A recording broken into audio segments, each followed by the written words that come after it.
paano nakalusot sa presidente yung 1.45 trillion na halos pinalitan ng Kongreso, yung budget, yung President's budget, yung Philippine Development Plan. Paano nakalusot sa inyo yun? Matindi ito mga kababayan, sa gitna ng malakas na ulan at patuloy ang pagbaha sa Manila at iba't ibang lugar sa bansa ay naging mainit naman ang unang araw ng budget briefing sa House Committee on Appropriation ng tahasang inusisa ni Congressman Egay Eris, ang Development Budget Coordinator Committee. Kwenestyon ni Congressman Eris kung ano nga ba ang tunay na papel ng DBCC at bakit daw nakalusot sa kanila ang mga kaduda-dudang alokasyon sa pondo ng bayan. Eto mga kababayan, huwag na natin pagtagalin pa. Paano nakalusot sa presidente yung 1.45 trillion na halos pinalitan ng Kongreso, yung budget, yung President's budget, yung Philippine Development Plan. Paano nakalusot sa inyo yun? Good afternoon. My first question is to the chair of the DBCC.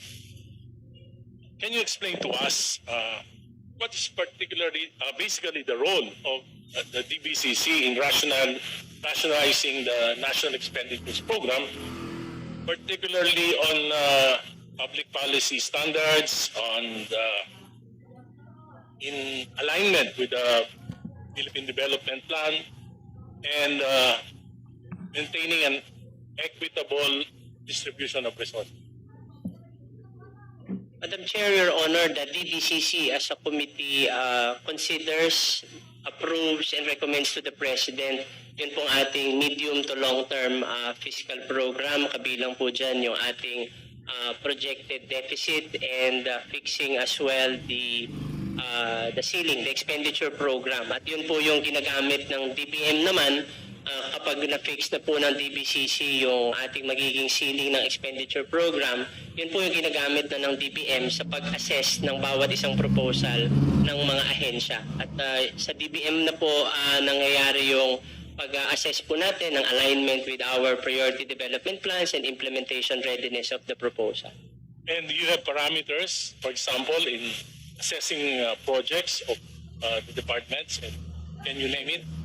Yes, Your Honor, Madam Chair. Among others, unang-una po kapag meron pong proposal, yung completion po ng supporting documents. So meron po tayong mga nakalatag na mga budget preparation forms na makakapag-prove po ng tinatawag naming implementation readiness. Dahil kung implementation ready po yung isang proyekto, ibig sabihin po, consistent din po dun sa ating GAAS release order, mabilis pong ma-implement yung project pagkapasa pa lamang po ng GAA. Kasama rin po dun sa ating assessment, yun po kanilang utilization rate. Gaya po nung nabanggit ko kanina, ito po yung dahilan kung bakit may ilang department po na medyo bumaba dahil may mga continuing pa po silang mga pondo from 2026.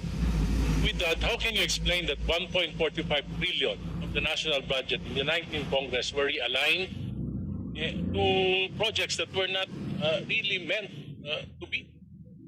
Paano po na-implement yung 1.45 trillion in the insertions, diversions, amendment? Without the knowledge of the President and without interference from the Department of Budget and Management and the DBCC. Your Honor, Madam Chair, ito po ay sa 2026 po. No. Upang hindi na maulit ngayon, bakit nakalusot? Kasi dapat malaman natin paano nakalusot sa inyo. Paano nakalusot sa presidente yung 1.45 trillion na halos pinalitan ng Kongreso, yung budget, yung President's budget, yung Philippine Development Plan. Paano nakalusot sa inyo yun? Madam Chair, Your Honor, marahil po ito po yung mga changes that was introduced doon po sa ating 2026 GAA. Ito rin po yung dahilan kung bakit po doon sa veto message ng ating Presidente, isinubject niya po ito doon sa further documentation at pagbibigay po sa amin bago po ma-release ng DBM yung karampatang allotment, ma-substantiate at ma-document po muna ng mga ahensya kung saan po nakalatag yung mga changes na na-introduce po bago po namin i-release yung mga allotment, Your Honor. Ibig pong sabihin na bet nyo na lahat ng mga projects, for example, lalo na sa Department of Public Works, dahil may naging controversy, we should learn from our lessons. Have you learned your lesson? Your Honor, Mr. Chair, yes po, for 2027, talaga pong sinusuportahan po ng complete documentation, including po yung program of works, ang bawat isa pong proyekto na nasa 2027 National Expenditure Program. Wala po bang leadership fund allowed? Wala po at hindi po kami aware, Your Honor, kasi po we only evaluate the proposals as submitted by the department. So, ibig sabihin, yung 1.45 trillion na pinalitan ng mga leaders ng Kongreso na nakaraan, hindi nyo alam? Sa DBM? Your Honor, ang projects po ay nakikita po namin after the NEP, the GAA, the enrolled bill was submitted after the BICAM. National budget, pinalitan.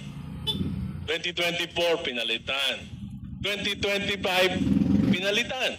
So, ibig sabihin, wala po kayong monitoring. Yung DBM po, hindi nyo ba pinarating ito sa presidente na ganito yung nangyayari?